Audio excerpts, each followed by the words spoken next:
E aí, pessoal, decidi gravar esse vídeo com a resolução da prova da prova matemática do SSA, tá? Como a gente tinha combinado, né, de corrigir e tal, acho que um vídeo pode ficar mais útil, que aí fica na hora que quem puder assistir, assiste, né? Então vamos lá. Logo de antemão, eu posso fazer alguns comentários sobre essa prova de matemática. Eu achei uma prova assim bem coerente para o que se espera do SSA. Claro que ela não foi uma das mais fáceis, das mais simples, né, de todos esses anos que teve SSA, mas também não foi uma das mais complicadas, não. Tá bom? Realmente senti uma falta de uma questãozinha interpretativa, né, de infográficos. A questão de funções, ela é bem robusta, aqui caiu. Mas, em geral, não é nada de outro mundo, não. Tá bom? Eu vou, assim, durante a prova, fazendo outros comentários. Daí eu faço mais comentários sobre algumas questões específicas. Mas, em geral, eu achei ela tranquila, ok? Tranquila não, mas não tão difícil quanto poderia ser e nem tão simples quanto poderia ser também, certo? Então vamos lá, durante o decorrer aí das resoluções eu faço alguns comentários mais pontuais, beleza? Vamos nessa. Bom, primeira questão, a questão 13, né? Fala o seguinte: leia o seguinte trecho retirado de Viagem ao Centro da Terra, do francês Júlio Verne. Nosso anfitrião proporcionou um grande prazer ao professor ao lhe dar um mapa da Islândia incomparavelmente mais perfeito que aquele de Henderson. Era o mapa do senhor Olaf Nicholas Olsen, de escala 1 e 180 mil. Eu até botaria, né, para deixar bem claro aqui os dois pontinhos. Eu, sendo elaboradora da prova, colocaria para deixar bem claro que isso é uma escala de 1 para 180 mil, publicado pela Sociedade Literária Islandesa, segundo os trabalhos geodésicos do senhor Schilfreizek e o levantamento topográfico do senhor Bjorn Gunnolausson. Era um documento precioso para um mineralogista. O professor calculou a distância entre duas cidades A e B, no mapa em questão, obtendo como resultado 3,5 centímetros. Qual a distância real em quilômetros entre as cidades A e B? Bom, um probleminha sobre razão, né? Uma razão bem específica, uma razão que a gente chama de escala.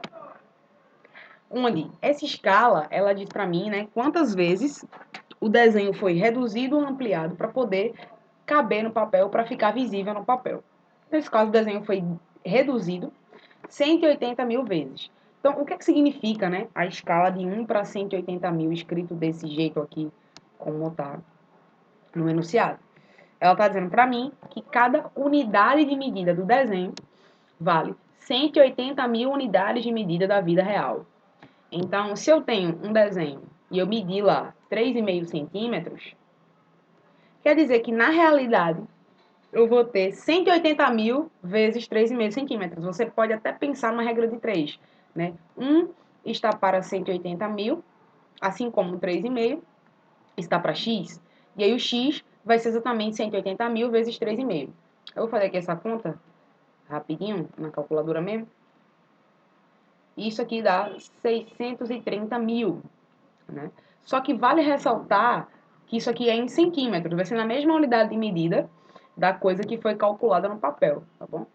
Mas o problema está pedindo em quilômetros. Então, para você fazer a conversão, você pode recorrer àquela tabelinha lá, né?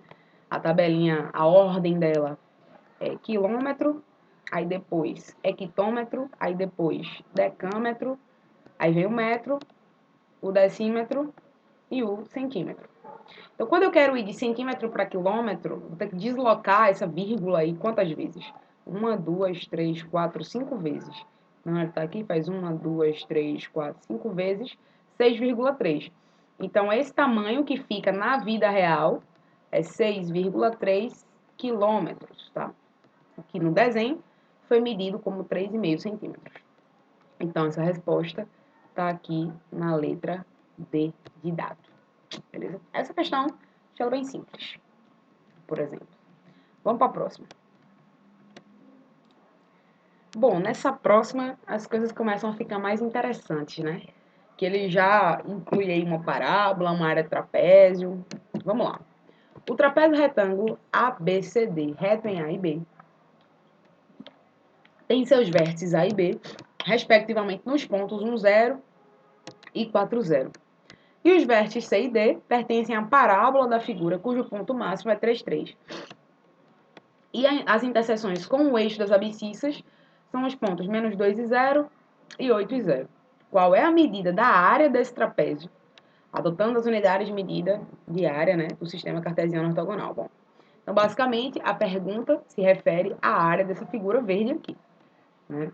Lembrando que a questão já disse logo de cara, mas isso aqui é um trapézio, e para calcular a área desse trapézio, né, a área do trapézio, tido que isso aqui é o que a gente vai chamar de base maior, isso aqui de base menor, e a altura vai ser exatamente isso daqui, né? A área do trapézio ela é calculada como sendo a base maior mais a base menor, tudo isso, vezes a altura, tudo isso dividido por 2.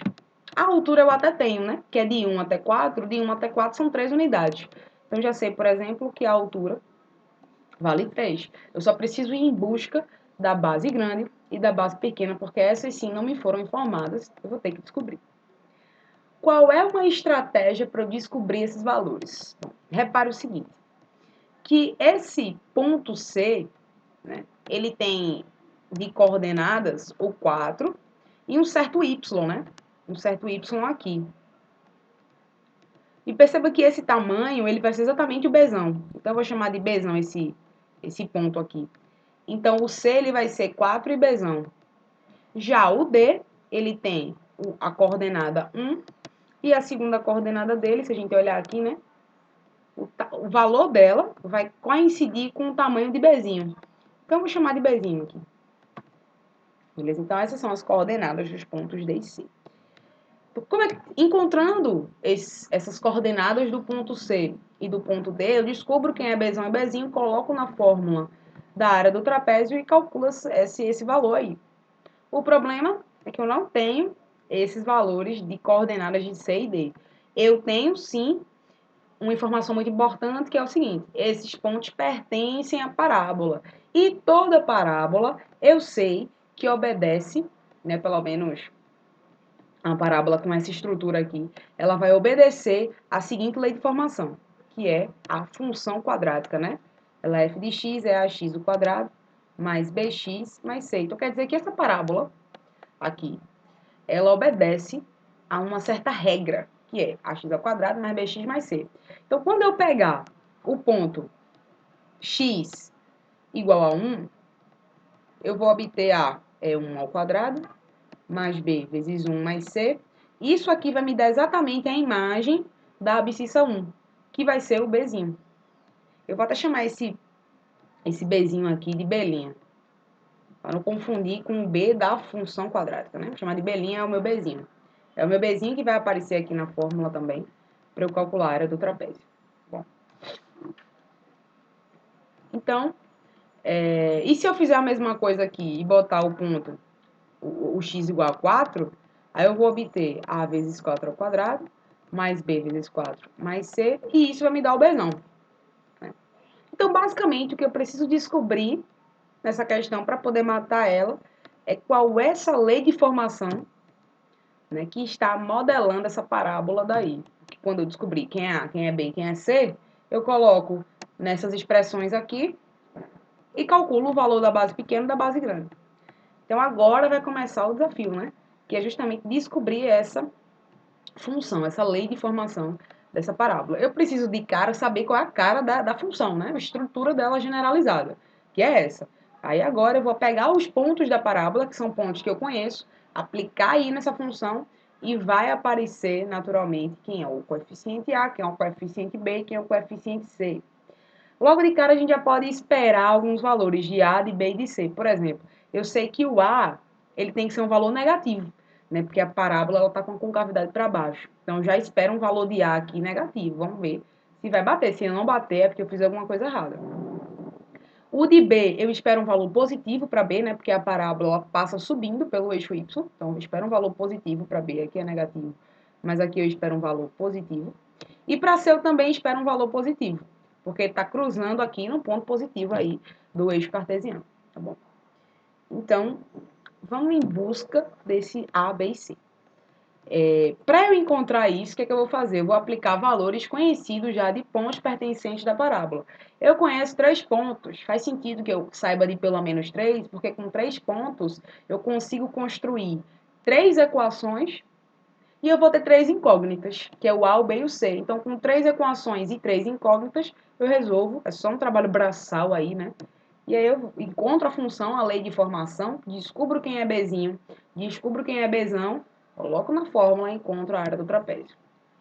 Beleza? Se alguém conseguiu resolver isso de um jeito mais simples, aí pode me falar. Eu fiquei pensando aqui e esse foi o jeito que eu achei que pra mim fez sentido. Mas se você conseguiu pensar uma sacada aí mais simples, me avisa aí, beleza?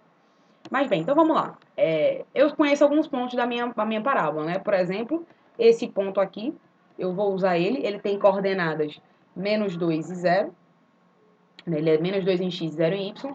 Esse ponto aqui, ele tem coordenadas 8 e 0, ou seja, 8 em x, 0 em y. E a questão me dá uma informação importante, que é o valor máximo da parábola, né? Que é esse ponto aqui, que ele tem coordenadas... Opa, deixa eu ajeitar. Ele tem coordenadas 3 e aqui também é 3. Então, ele tem aqui, né? 3 e 3. Então, sabendo esses 3 pontos, o que é que eu vou fazer? Vou aplicar na minha lei de formação. Ó, eu sei que quando eu pegar a minha f de x e aplicar o -2, esse negócio vai para 0. Quando eu pegar a minha f de x e aplicar o 8, aí esse negócio também vai para 0. E quando eu pegar a minha f de x e aplicar o 3, aí ele vai para 3, né? Que é justamente esse ponto aqui. Então, vamos agora desenvolver essas equações. Daqui eu tiro a seguinte equação, que a vezes -2 ao quadrado mais b vezes -2 mais c, isso é igual a 0. Daqui eu tenho a vezes 8 ao quadrado mais b vezes 8 mais c igual a 0. Aqui, a vezes 3 ao quadrado mais b vezes 3 mais c igual a 3. Agora, né? Deixa eu organizar isso daqui, que eu vou justamente obter um sisteminha, né? Que vai ficar 4a menos 2b mais c igual a 0. 64a mais 8b mais c igual a 0. E 9a mais 3b mais c igual a 3. Fala, caramba, que sistemão, é grandão, mas dá para resolver, beleza? Dá para resolver porque eu tenho 3 equações diferentes e 3 incógnitas. Aí, como é que resolve? Aí é outro BO. É outra questão. Tem várias formas de a gente resolver sistemas.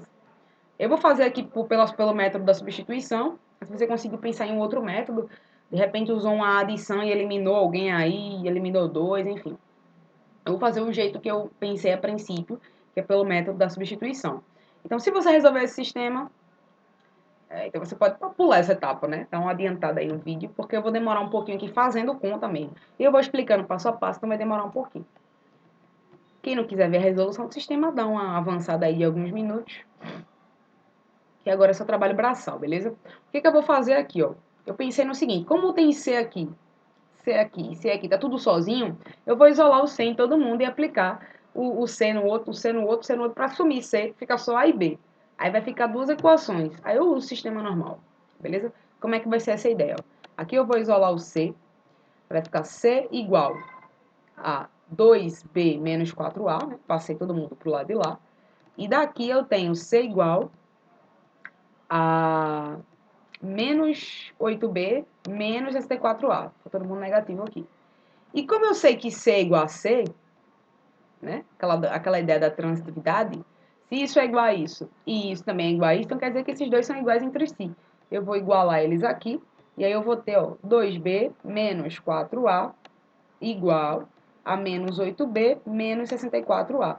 Vou passar todo mundo para o mesmo lado, aí vai ficar 2B mais 8B menos 4A mais 64A, tudo isso igual a zero. E daqui eu obtenho 10B mais 60A, né, igual a zero. Para facilitar a minha vida, eu vou dividir todo mundo aí por 10. Eu posso fazer isso, tá? Contanto que eu faça com todo mundo. Não vai ficar B mais 6A igual a zero. 0 dividido por 10 vai dar ponto, nós temos zero. Então, essa aqui vai ser uma equação que eu vou usar para me ajudar a resolver o sistema. E a outra vai ser essa daqui que eu não usei ainda, né? No lugar de C, eu vou colocar esse negócio aqui também, para deixar ela bem certinha. Aí vai ficar assim, ó. 9A, resolvendo essa daqui. 9A mais 3B mais C. Só que quem é C, eu escolho. Vou escolher essa de cima, né? Tá aparecendo com menos números. Aí vai ficar 9 mais 2 dá 11A. Mais 3B menos 4A dá menos... Opa, misturei aqui, não foi? 9A com menos 4A dá 5A, na verdade. E 3B mais 2B dá 5B. E isso é igual a 3. Aqui eu não tenho como simplificar, porque o 3 não é múltiplo de 5. Aí vai ficar ruim se eu dividir, vai ficar uma fração, né? Mas bem, agora eu tenho essa equação. De 3, agora eu tô com 2. E com 2, desde pequenininho, que vocês já sabem resolver, né? Então, eu vou resolver aqui essas duas equações. Esse sisteminha aqui bem básico de duas equações, beleza? Que é isso aqui, ó. 6A aqui, mais B, igual a 0.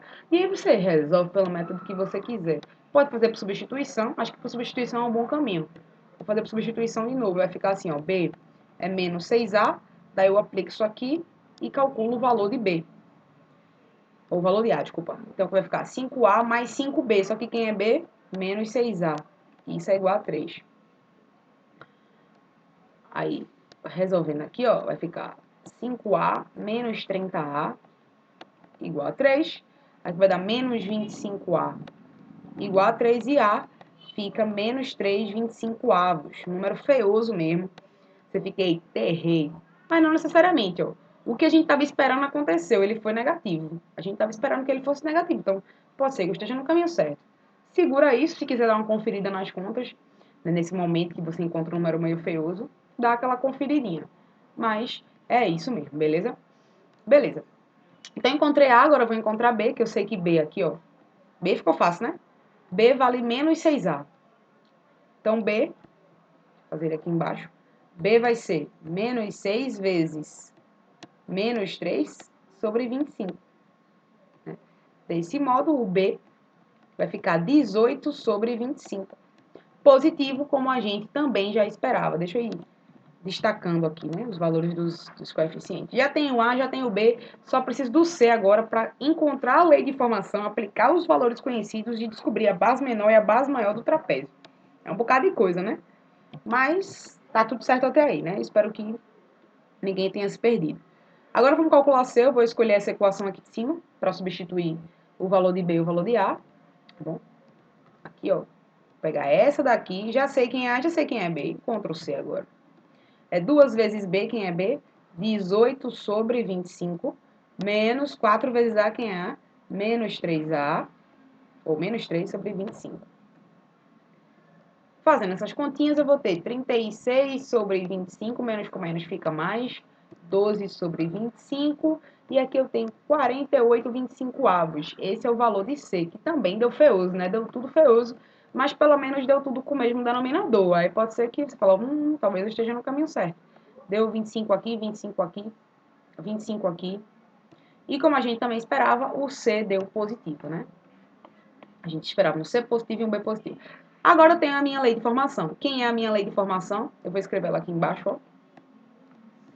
A minha lei de formação, ela é a seguinte. F de x, ela é menos 3, 25x ao quadrado, mais 18, 25avos, mais 48, 25avos. Beleza, encontrei a lei de formação, que era o que eu estava em busca, para poder aplicar os valores para x igual a 1 e para x igual a 4. Tá bom? Então, vamos agora descobrir quanto é que vale Bzinho, Bzinho linha, né? Que vai ser justamente o f de 1, que vai ser menos 3 sobre 25 vezes 1 ao quadrado, mais, eita, aqui tem um x, esqueci de botar, mais 18 vezes 1 sobre 25, mais 48 sobre 25. Aqui vai ficar menos 3 25avos, mais 18 25avos, mais 48 25avos, denominador igual, repete tudinho e faz a operação com os numeradores. Aí eu vou ter menos 3 mais 18 mais 48, que dá 63. Esse é o valor de Bzinho, beleza? A base pequena do meu trapézio. Agora eu vou em busca de Bzão. Que Bzão é quando o meu x vale 4. Aí vai ficar menos 3 sobre 25, vezes agora 4 ao quadrado, mais 18 vezes 4 sobre 25, mais 48 sobre 25. Trabalho braçal aqui, né? De fazer conta mesmo. Aqui vai ficar 16.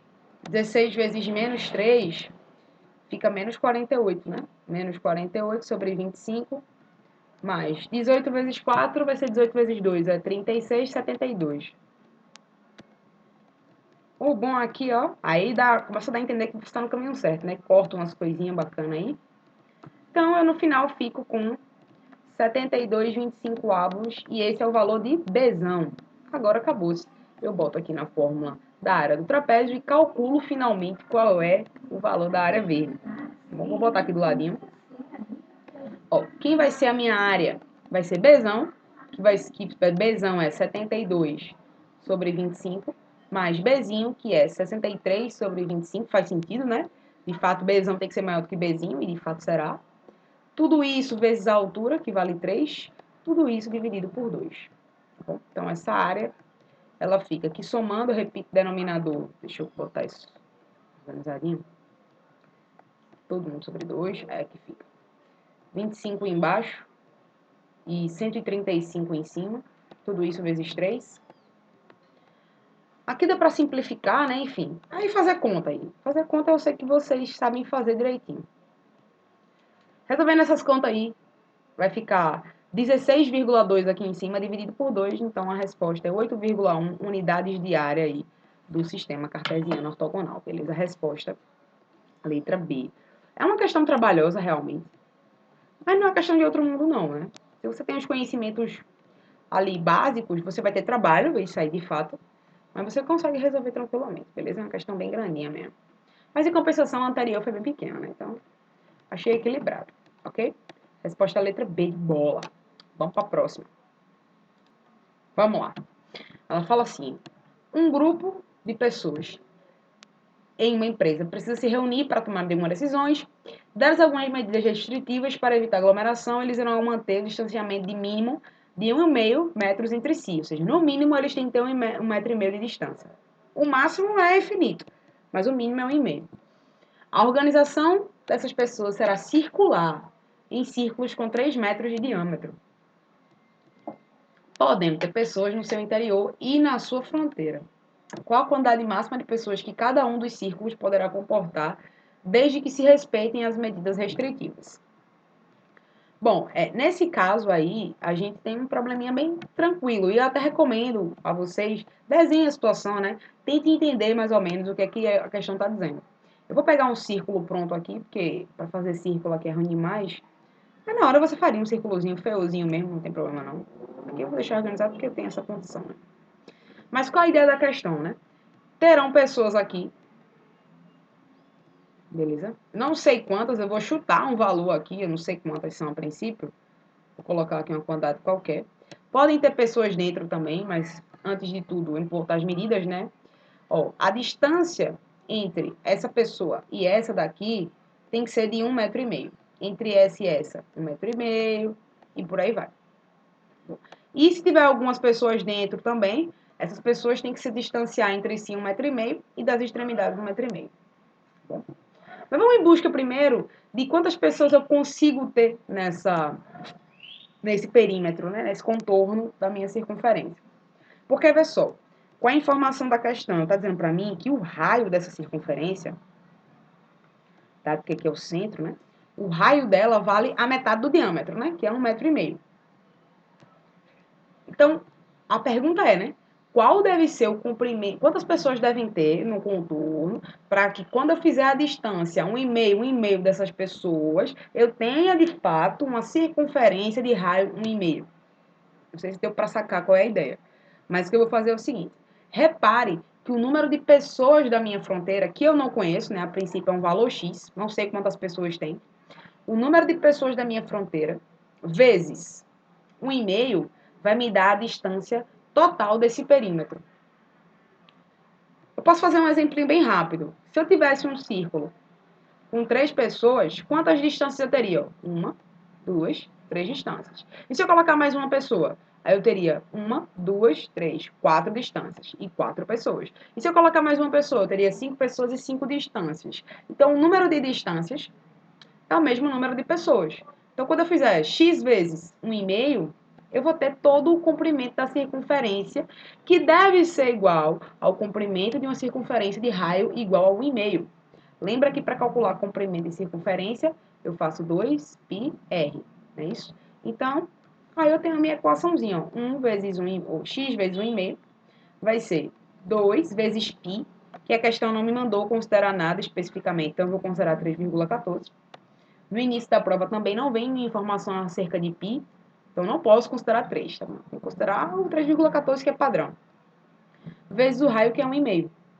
Então, quem vai ser o x? Eu já posso cortar esse 1,5 com esse 1,5, não tem que fazer essa conta. Vai ser o x, né? Vai ser 2 vezes 3,14, que dá 6,28.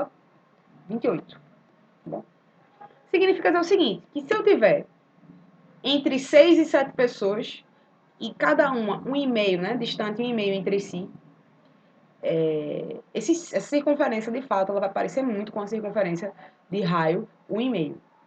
Só que eu não tenho como ter 6,28 pessoas. Não existe 0,28 pessoas, né? Existe 6 ou 7. Só que tem um detalhe aí. Se eu colocar 6, o que vai acontecer? Vai ficar faltando um pouquinho, né, de tamanho para poder fechar a circunferência com 3 metros de diâmetro. Só que eu não sou obrigada a deixar exatamente com 1,5, não. Posso deixar as pessoas um pouquinho mais afastadas. Bota, sei lá, 1,51, que aí distribuindo essa distância, no final fecha a circunferência com um diâmetro igual a 3, né? Agora, se eu boto 7 pessoas, aí eles vão ter que se apertar um pouquinho mais, né? Porque se eu fizer 7 vezes 1,5, vai dar mais do que o 6,28. Ou, desculpa, vai dar mais do que esse valor daqui, né?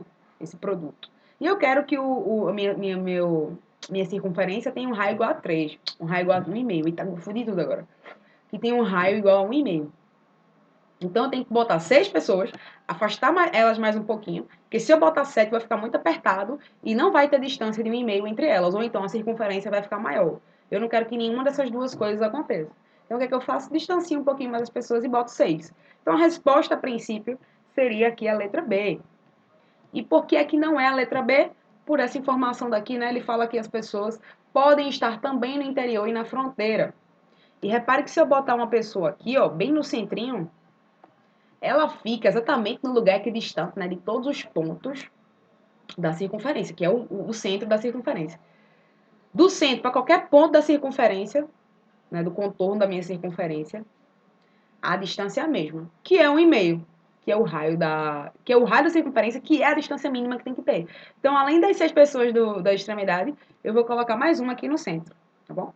Então, o número de pessoas que eu vou ter vai ser o 6 mais 1. Então, vou ter 7 pessoas, contando com a extremidade e o centro também. Tá bom? A resposta é a letra C. Um casquinho de banana aí. Na verdade, eu acredito que muita gente tenha botado a letra B.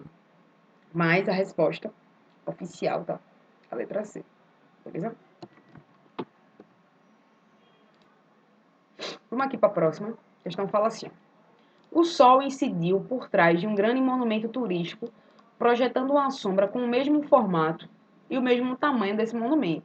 Nesse instante, qual a medida do ângulo formado entre os raios solares e a base horizontal que sustenta esse monumento? Qual a medida do ângulo formado entre os raios solares e a base horizontal que sustenta esse monumento? Eu não entendi bem o que ele fala, base horizontal que sustenta esse monumento. Mas vamos ver.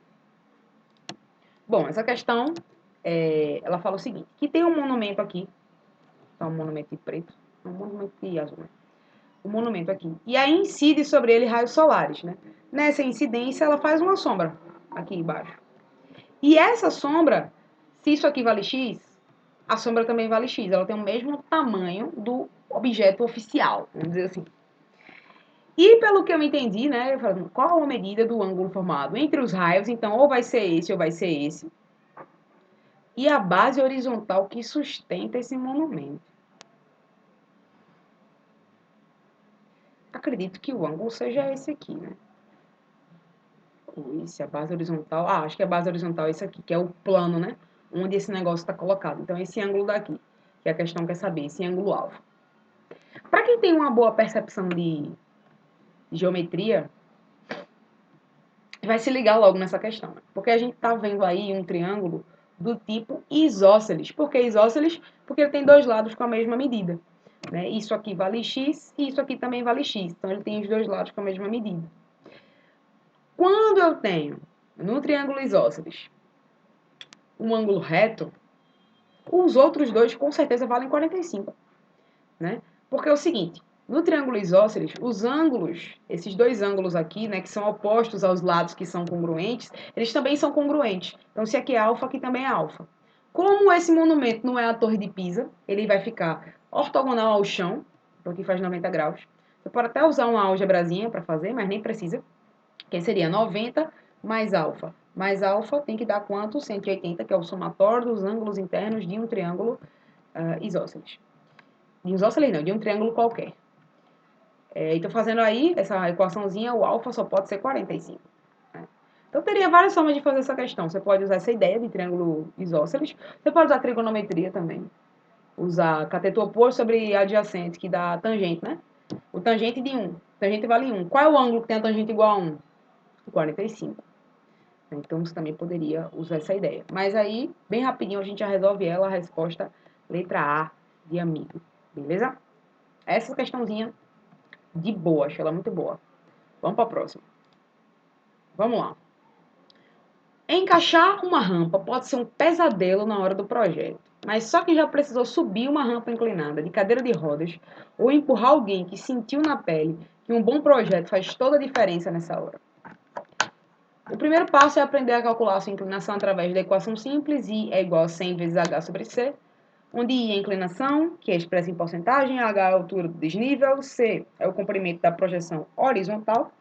As rampas devem ter inclinação máxima de 8,33%. Em reforma, quando não existe a possibilidade de atender essa inclinação, pode usar 12,5%.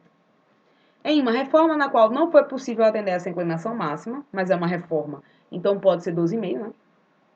Uma rampa teve que vencer uma altura de 17,5 metros, menor que o comprimento da sua projeção horizontal, utilizando a inclinação permitida. Qual é a medida da altura em metros dessa rampa? Bom, então o lance é o seguinte.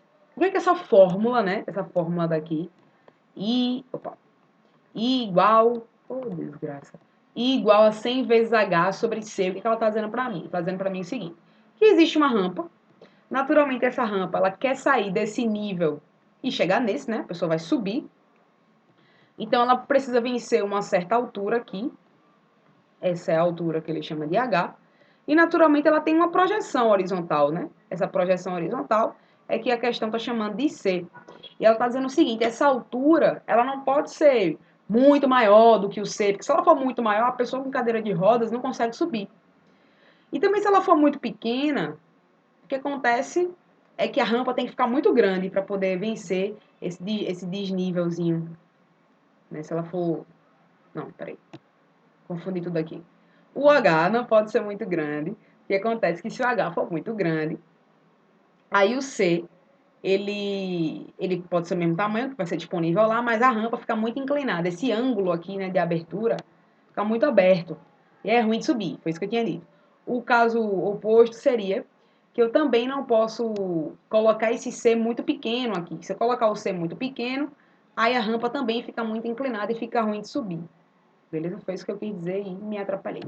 Não vou editar esse vídeo porque demora muito, porque esse vídeo tá grandão, então vai ficar com esse errinho mesmo. Beleza? Mas bem, então a questão está dizendo o seguinte, que esse H, ele não pode superar 12,5% aqui do C. Então, por exemplo, se o C fosse 100 metros, o H tinha que ser no máximo 12,5 metros. Ele não pode ser, por exemplo, 15 metros. Se for 15 metros, fica 15% a inclinação. Aí não pode, o máximo é 12,5. Isso no caso de reforma, né? Aí a questão está dizendo assim para mim, ó. Ela diz que Em uma reforma Parará, a rampa teve que vencer uma altura que é 17,5 metros, menor do que o comprimento da projeção. Então, quer dizer que essa altura, ela é C menos 17,5. Né? Ou seja, ela é o valor de C, que eu não sei quanto é, menos 17,5. Beleza? E a inclinação vai ser a máxima permitida, ou seja, o I, ele vai ser 12,5%. Tá bom? 12,5%. Pergunta quem é esse H. Vamos em busca dele, tá bom? Vê só. Usando a fórmula que a questão me deu, nem precisava, ela podia ter usado a ideia de tangente, que aí vocês vão ter que saber o que é tangente, isso aqui, para poder resolver. Mas nesse caso, é muito simples, porque eu tenho que o I, vou botar a fórmula aqui, tá? É 100 vezes H sobre C. Eu sei que o meu I é 12,5. Então aqui eu vou botar 12,5. Aí o porcento, esse 100 aqui já é para encontrar em porcentagem, tá bom? Então eu vou deixar o isso e vou deixar 100 aqui. Se eu quiser deixar 0,12,5, aí eu tiro 100, beleza? O H, ele vai ser o C menos 1,75, não, menos 17,5, agora isso aqui entre parênteses, porque tudo H, sobre C. Perceba que eu tenho uma equaçãozinha aqui, onde minha incógnita vai ser o C, eu encontro o C, descubro o H, beleza? Então, vamos lá. Meiozinho pelos extremos aqui, eu vou ficar com 12,5C igual a 100C, vou distribuir aqui, tá? Menos 1.750, né? 100 vezes 17,5. Só andar a casa duas vezes. Passando um negócio pra lá, o outro pra cá, aquela coisa toda, eu vou ficar assim, ó. Eu vou deixar tudo positivo já, tá? Aí vai ficar assim, 1.750 vai ser 100 menos 12,5, que dá 87,5 C. É como isso é igual a isso, então isso também é igual a isso, né? Propriedade reflexiva da igualdade. Então, C fica 1.750 dividido por 87,5. Vamos ver quanto é que fixa aí. 20. Então, C tem 20 metros. Por sorte, não tem um 20 aqui, tem um 2, né? Aí aquele apressado vai logo marcar 2. Ele não quer saber o C. O C é a projeção horizontal, ele quer a altura. A altura é C menos 17,5. Então, quem vai ser a minha altura? 20 menos 17,5. Essa vai ser a minha altura. A altura vai ser 2,5, né? Fazendo de cabeça aqui, mas só para confirmar, 2,5. 2,5 metros, tá bom? Então, essa é a altura vencida. Aí, letra C. Bom, questãozinha, equação, né, basicamente. Não tem, assim, um conceito geométrico complexo por trás. É um conceito algébrico de você fazer equaçãozinha, beleza? Eu acho essa questão bem boa também, interessante. Vamos para a próxima. Questãozinha que causou um certo aperreio aí, né? Também achei ela bem sacana. Mas é isso, né? A prova tá testando se vocês estão atentos a tudo. Vamos lá. Uma residência conta com 8 cômodos, cada um com uma lâmpada em perfeito estado de funcionamento. A depender das necessidades, as lâmpadas podem estar ligadas ou não. De quantas maneiras distintas as lâmpadas dessa residência podem ser utilizadas desde que pelo menos uma esteja acesa? Então, no princípio, a ideia da questão é a seguinte. Você pode ter uma luz apagada e tudinho acesa. Você pode ter duas luzes apagadas e o resto acesa. 3 apagadas e o resto acesa. 4 apagadas e o resto acesa. 5 apagadas e o resto acesa. 6 apagadas, o resto acesa. 7 apagadas e o resto acesa. Só não pode as 8 apagadas. Então pode acontecer essas 7 possibilidades aí de 7 apagadas. Da 7 apagar, uma apagada, ou 2, ou 3, ou 4, ou até 7. Você não pode tudo apagada, né? Essa é uma determinação da questão. Se a pergunta fosse assim, desde que exatamente uma esteja acesa, o jeito de resolver, usando o princípio multiplicativo da contagem, né, ficaria muito simples, porque eu tenho 8 possibilidades aqui, 8 cômodos, vou botar aqui os 8 cômodos, 6, 7, 8, e eu quero que exatamente uma esteja acesa, então eu vou botar essa aqui acesa. E o restante pode estar apagado ou acesa, apagado ou acesa, apagado ou acesa, apagado ou acesa, apagado ou acesa, apagado ou acesa, apagado ou acesa. E isso aqui daria 1, 2, 3, 7, né? 2 elevado a 7. 2 elevado a 7 é 128. Foi cruel eles terem colocado na letra C, né? O problema é que pelo menos uma esteja acesa. Não é obrigatório uma estar acesa. Eu posso ter duas acesas. Aí aqui ficaria um. Ou três acesas, aí aqui ficaria um. Ou quatro acesas, aí aqui ficaria um. E aí seriam outras possibilidades que iam se somando ao 128. Entendeu? Então, qual é uma forma de você não ter que fazer todas essas possibilidades? Porque seriam muitos princípios para você aplicar, né? Uma exatamente acesa, aí, faz uma conta. Aí duas exatamente acesas, faz outra conta. Três, quatro. O melhor caminho de você fugir disso é você fazer o seguinte: eu vou considerar todas as possibilidades, podendo estar acesa ou apagada. Tudo podendo estar aceso ou apagada, no lugar desse 1 aqui, né? Ficaria um 2. Aí na resposta não seria 2 elevado a 7, mas sim 2 elevado a oitava, que seria 256. Só que tem um porém. Nessas possibilidades aí que eu contei, o detalhe é que eu estou considerando, inclusive, todas apagadas. E todas apagadas não pode, eu quero pelo menos uma acesa. Então, nessas 256 possibilidades, uma delas não vai servir para mim, que é todas apagadas, né? Todas apagadas. Não serve porque a questão não quer. Ela só quer pelo menos uma acesa. Mas se eu tirar essa possibilidade, que é uma só, todas apagadas, eu fico com 255 possibilidades. De pelo menos uma acesa. Nesses 255, tá, pelo menos uma acesa, mas também tá duas acesas, ou três, ou quatro, ou cinco, ou as sete, ou todas. O que não pode é todas apagadas. Tá bom? Por isso a resposta não é a letra C, e sim a letra D. Foi cruel, eu sei, mas fica atento aí, né? Essa palavrinha-chave, pelo menos. Esse pelo menos, ele mudou tudo, basicamente, tá bom? Espero que tenha ficado claro aí para vocês por que é que a resposta é a letra D. Então vamos lá para a questão 19. Questãozinha sobre números. Que fala assim: sejam todos os pares de números naturais A e B com a seguinte propriedade: o produto entre A e B é igual a 360. De todos os pares dessa propriedade, qual a menor soma que pode ser obtida entre A e B? Está dizendo o seguinte, ó, que eu tenho dois números A e B, A vezes B, que os dois dão 360 quando multiplicados. Só que a pergunta é, eu quero saber quem é a menor soma, ou seja, o mínimo, né, A mais B que existe. E para fazer essa questão não tem uma fórmula pronta, não. Talvez se você recorresse à ideia de isolar uma incógnita, construir uma função e tal, talvez até rolasse.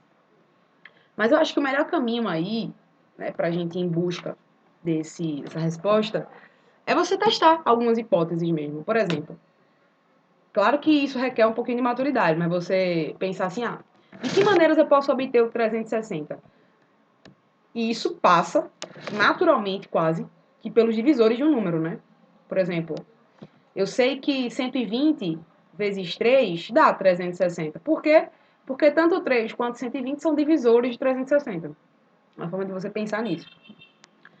Mas aí eu também tenho outra forma de encontrar 360, que é, sei lá, 60 vezes 6 também dá 360. E repare que quando eu faço essa soma aqui, isso aqui dá 123. Aqui dá 66. Né? Uma redução bem brusca, na verdade. Será que tem somas menores? Aqui parece 66, né? Será que tem somas menores do que 66? Vamos verificar. Você pode continuar testando as hipóteses, mas aí você tem que ter um pouquinho de noção de divisores de um número. Por exemplo, do 360, que tem um bocado de divisor. Tem muitos mesmo. Mas veja o que a gente fez aqui, ó. Eu peguei a metade de 120 e o dobro de 3, que eu continuei com a multiplicação igual. Eu posso fazer isso de novo. Eu vou pegar a metade de 60 e o dobro de 6, que dá 12. Isso também é 360. E essa soma vai dar menor ainda, né? Olha quanto ela vai dar. 42. Será que se eu continuar esse processo eu não encontro uma soma menor ainda? Vou fazer esse processo. Porque quando eu faço isso, né, ó, de 120 para 60, eu estou perdendo 60 na minha soma. Tudo bem que de 3 para 6 eu aumentei, mas só aumentei 3. Eu perdi 60 e ganhei só 3. Então, na soma final, né, eu fiquei com um número menor. Aqui é a mesma coisa, eu perdi 30 e somei só 6. Então, ganhei 24, né? Vamos dizer assim. Perdi 24. Vou fazer a mesma coisa aqui também, ó. Vou pegar a metade de 30, que é 15, e o dobro de 12, que é 24. Já vai dar uma soma menor. 360, né? Aí aqui vai dar 38. Ou 38 não, 39. E se você tentasse fazer esse processo de novo, ia dar ruim, né? Porque dentro do conjunto dos números naturais, 15 não tem metade. A metade dele é de 7,5. Então você poderia pensar, o mais próximo de 15 é o 12. Aí ficaria 12 vezes 30, aí começaria a voltar. Aí começaria a subir de novo essa soma, né? Então perceba que o 39 é um eleito para ser a menor soma, mas será que não tem uma menor ainda? Será que não tem uma soma menor ainda? Podia ter 39 aqui, né, nas alternativas, e você ficaria, eita, vou marcar, eu não vou. Mas o bom é que não tem, então já dá a ideia de que não é, né? Então, um caminho para a gente ir em busca disso, eu já sei que daqui para cá não é. Daqui para cá não vai ser, né? Porque daqui para cá vai ser o 12 vezes 30 que vai começar a subir de novo a soma. Será que entre o 15 e o 30 não tem nenhum outro divisor de 360? E tem. Por exemplo, o 18 e o 24 também, né? Mas o 18 principalmente. Ó, o 18 aqui. Aí 18 vezes quanto vai dar 360? Se você tiver essa dúvida, divida 360 por 18. Vai dar 20. Né? Perceba que daqui para cá, de 15 para 18, eu ganhei 3. Então, minha soma aumentaria. Mas daqui para cá eu perdi 4. Então, a minha soma vai diminuir 1, né? Vai ficar 38. Então, já diminuiu mais. Então, que seria 38. Então, 38 está um forte eleito para ser a menor soma. Mas será que tem uma menor ainda? Vamos pensar. Entre 18 e 30, tem algum outro divisor de 30, de 360? Tem um 20. Mas aí o 20 vai comutar com 18 e 20. Vai dar 38 também. Depois do 20 tem o 24. Aí volta para o 24 vezes 15, que dá 39. Então, de fato, a menor soma que eu obtenho é o 38. Beleza? A resposta aí vai ser a letra A mesmo. A resposta é a letra A. Se alguém fez de uma forma que foi mais simples, me manda aí, beleza? Que eu tô querendo saber. Eu pensei bastante, eu pensei em fazer até por função, mas acho que pode complicar um pouco mais. Né? Você pensar a função soma. E essa função soma ela vai ter um valor mínimo. Como é que a gente encontraria esse valor mínimo? Seria uma forma. Mas eu acho que desse jeito ficou mais prático, tá bom? Vamos para a próxima. Essa questão eu achei ela bem tranquila também. Né? Vez ou outra cai uma questão sobre números na prova do SSA. Vamos para as últimas questões, as 3 últimas. Vamos lá para a questão 20. A meia-vida é o tempo necessário para que a massa de uma amostra radioativa caia pela metade. No instante inicial, duas amostras radioativas A e B possuem a mesma massa, 100 gramas. As meia-vidas de A e B são, respectivamente, 20 e 15 horas. Passados 5 dias, qual a razão entre as massas da amostra radioativa A e da amostra radioativa B? Então, ele está dizendo o seguinte, esse tempo de meia-vida é o tempo que leva para a massa ficar metade do que era. Então, tipo assim, eu tenho a amostra A, né? Uma certa massa, que é 100 gramas. Vou botar a amostra A e a amostra B aqui.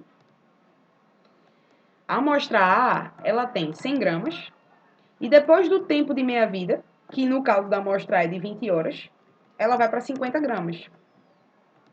Bom.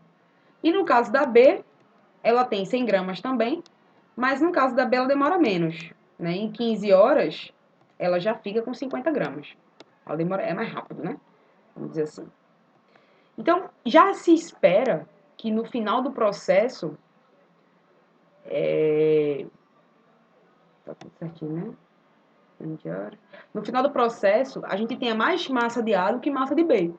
Porque a massa de A, ela reduz mais devagar, vamos dizer assim. A massa de B, ela é um pouquinho mais rápida.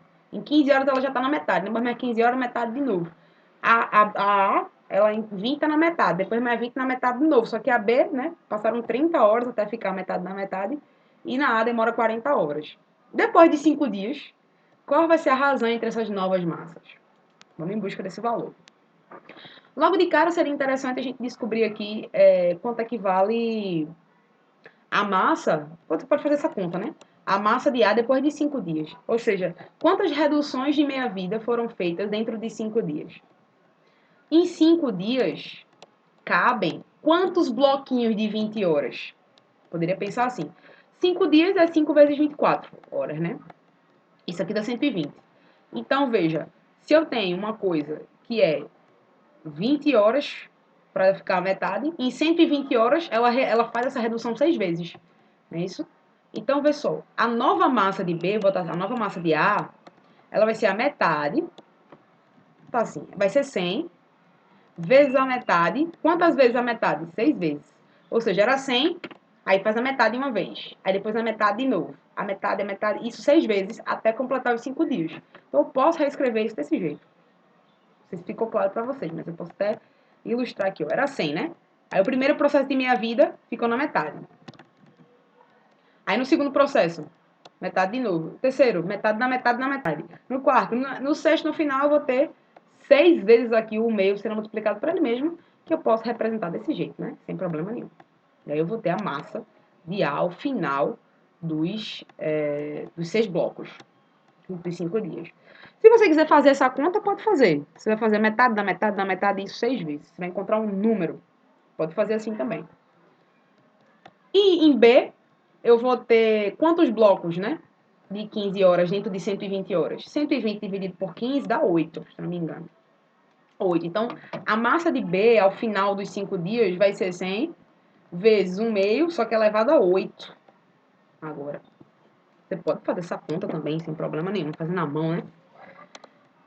E no final a pergunta é qual é a razão entre a amostra da massa A e a amostra da massa B. Então, vai ser a massa A sobre a massa B.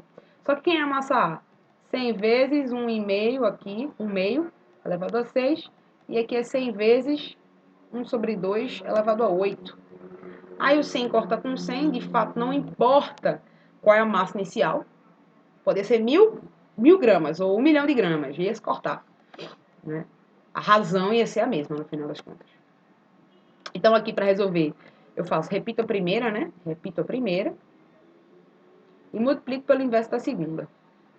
Eu tirei o expoente do 1, porque botar 1 elevado a 6 aqui dá no mesmo. É 1, vai dar 1 do mesmo jeito. Então, eu vou ficar com 2 à oitava dividido por 2 à sexta. Eu posso aplicar aquela propriedadezinha lá da potenciação, que repete a base, subtrai os expoentes. Eu fico com 2 a 2, ou seja, 4.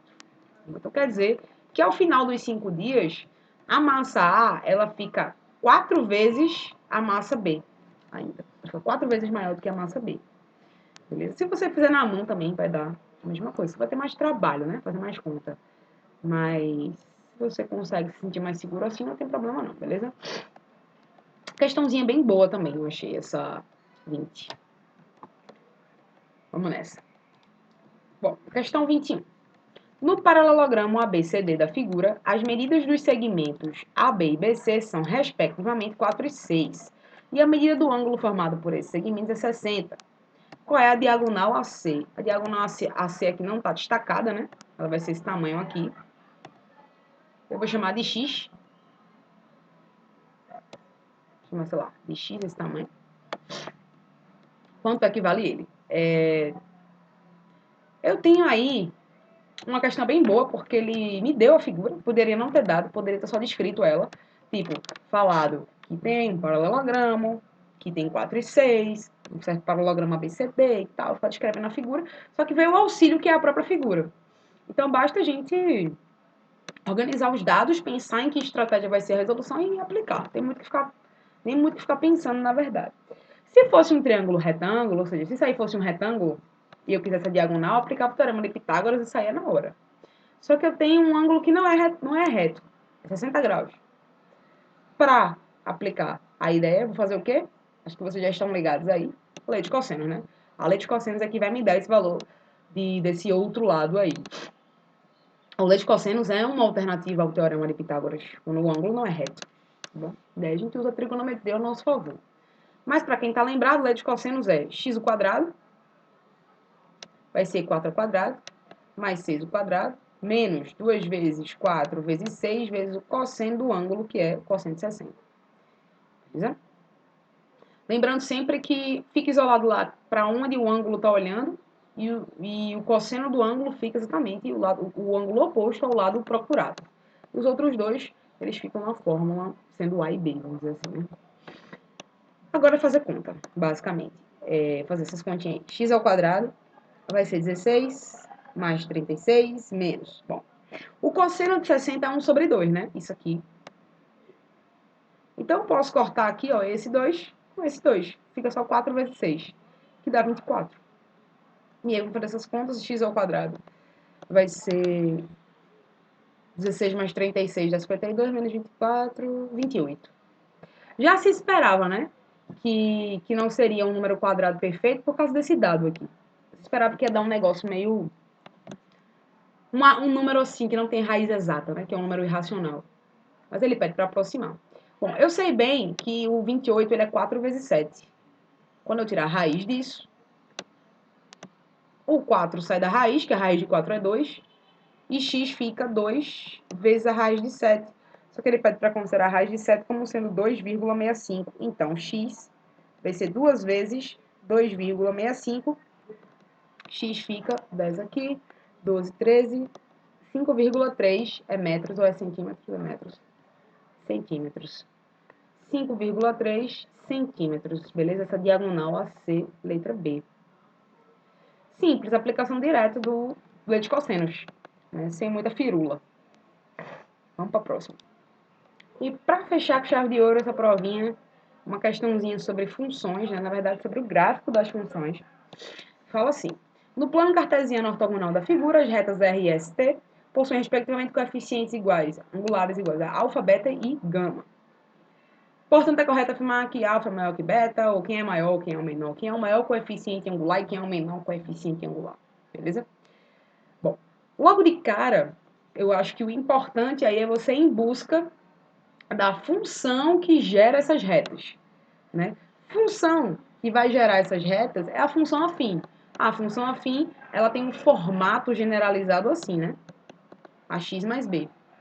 Onde o b é o que a gente chama de coeficiente linear, que é onde a reta cruza o eixo y, e perceba que todas elas, as três retas, cruzam o eixo y no ponto zero. Então, para cada uma dessas retas, a função ela vai ser linear. Ou seja, ela não vai ter o coeficiente linear, vai ser zero. Ela vai ser do tipo alfa x, beta x e gama x. Tá bom? E esse A da minha função afim é exatamente o que a gente chama de coeficiente angular. Ele define a inclinação da reta em relação ao plano cartesiano, tá certo? Então, eu sei, por exemplo, que a reta R de x, ela vai ser alguma coisa alfa x, assim. Ou seja, eu boto o valor de alfa, que é o coeficiente angular, e eu tenho a função afim que gera a reta R de x, tá bom? Porque ela seria alfa x mais b. Né? Só que o b é zero, porque ela não cruza na origem, então não boto. Ela é uma função linear. Já a reta SX, ela vai ser um certo beta x, e a reta TX vai ser um certo gama x. Eu não sei quem é beta, não sei quem é gama, não sei quem é alfa, eu quero justamente saber quem é o maior, quem é o menor aí. Tá bom? Qual seria um caminho? Tô perdido, não sei nem para onde, não sei nem como é que pensar nesse problema. Testa valores, pô. Pega um valor de gama, pega um 6x, um 4x e um 2x, logo de cara. E desenha o gráfico. Se você tiver uma percepção melhor, você vai ver o seguinte: como essas retas são decrescentes, os coeficientes são negativos. Você botaria assim, né? Aí pronto, desenha os gráficos dessa função. Só precisa de 2 pontos para desenhar o gráfico de uma função assim. Você vai ter que calcular, então, 6 pontos, né? Desenha os gráficos e vê quem fica mais inclinado, menos inclinado e define. Essa é uma forma de fazer. Qual seria a outra forma, né? Sem recorrer a esse trabalho braçal aqui, que é o... Você não sabe o que fazer, eu vou testar números que eu conheço. Uma forma é você pensar o seguinte, ó. Para um certo valor de imagem aqui... Deixa eu pegar uma reta. Um certo valor de imagem aqui... Perceba que na reta R, esse valor de imagem, ele é um certo XR. Na reta S, esse valor de imagem é um certo XS. E na reta T, esse valor de imagem é um certo XT. Que quando eu coloco esses valores aqui, o XS aqui, o XS não, né? Aqui é XR, XS e XT, e calculo esse valor conhecendo o alfa, beta e gama e esses X's, vamos dizer assim, todos eles me reportam a mesma imagem, que é esse valor daqui, vou chamar de Y. Todos eles me reportam o mesmo Y. Então, perceba, eu tenho um produto de números que, quando multiplicados, dão a mesma resposta. É o exemplo lá da questão do 360, né? Da formação do 360. Eu tinha várias formas de encontrar o 360, que era 120 vezes 3, ou 18 vezes 20, ou 24 vezes 15. E existe uma certa relação entre esses números. Pessoal, eu sei daqui que o maior de todos é o XT, né? Porque o XT ele é o menos negativo. Então, daqui eu sei que o XT é maior do que XS, que é maior do que XR, porque ele é o menos negativo. Né? Só que eu tenho um número grande, vamos dizer assim, que é o XT, sendo multiplicado por um certo alfa, E quando eu pego esse número pequeno, que é o XR, o xt multiplicado por um certo gama, e quando eu pego um xr, que é um número pequeno, vezes um certo alfa, dá a mesma resposta. Não sei se ficou claro, mas o que eu quero dizer é o seguinte, quando eu tenho, vou pegar o exemplo lá do 360, talvez fique mais claro. Ó, eu sei que, sei lá, 18 vezes alguém dá 360, e também sei que 12 vezes alguém vai dar 360. Eu posso não saber esses números de cara, mas de uma coisa eu sei, esse aqui vai ser maior do que esse, para poder equilibrar a diferença que esse aqui, desse aqui ser maior do que esse, como a multiplicação tem que ser a mesma, a resposta do produto tem que ser a mesma, então eles têm que meio que equilibrar o outro ser maior e o outro ser menor para que a resposta do produto dê igual, né? Então só me resta aqui perceber o seguinte, o alfa é o menor deles, desculpa, o gama é o menor deles, porque ele está sendo multiplicado pelo maior, que é o xt, e está dando a mesma resposta do que o xr, que é um número pequeno, multiplicado por um certo alfa. Tá bom? Se eu quisesse trazer isso para números, é tipo aqui. Eu tenho, sei lá, 18 vezes 20, que dá 360. Então, quer dizer que esse número tem que ser maior do que 20. Porque eu tenho um número maior multiplicado por um menor e está dando a mesma resposta. Tá bom? Em outras palavras, estou dizendo o seguinte, ó, que o coeficiente do xt é o menor que tem. Esse aqui é o do meio, esse aqui é o maior de todos. Beleza? Então, o alfa é o maior de todos, porque ele está sendo multiplicado pelo menor de todos, está dando a mesma resposta do que o maior de todos multiplicado por um certo gama. Não sei se ficou claro o que eu falei, tá bom? Mas a resposta está na letra A. Beleza? Letra A de amigo. No fim das contas, o que a gente tem é uma análisezinha aí de gráfico de função e de produto, né? E aí, se você não tivesse muito ligado nessa ideia de isso é maior, isso é menor, você podia recorrer ao trabalho braçal de chutar valores.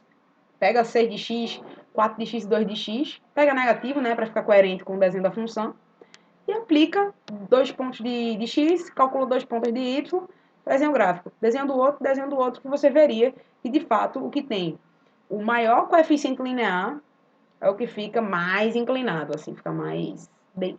O ângulo, né, em relação aqui ao lado positivo de x é o maior de todos. Então, a depender do coeficiente angular, o gráfico ele vai virando,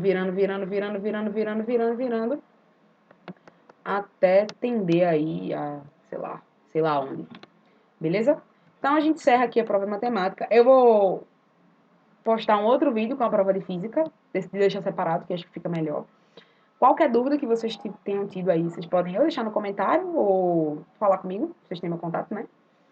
E aí a gente desenrola, beleza? Eu espero que, enfim, tenha ficado claro. Espero que vocês tenham feito boa prova. E se não fizeram, espero que agora vocês tenham percebido quais foram os erros para corrigir esses errinhos, né? Principalmente a respeito de estudo, porque no próximo ano tem de novo. E no outro tem de novo, beleza? Então, valeu, galerinha.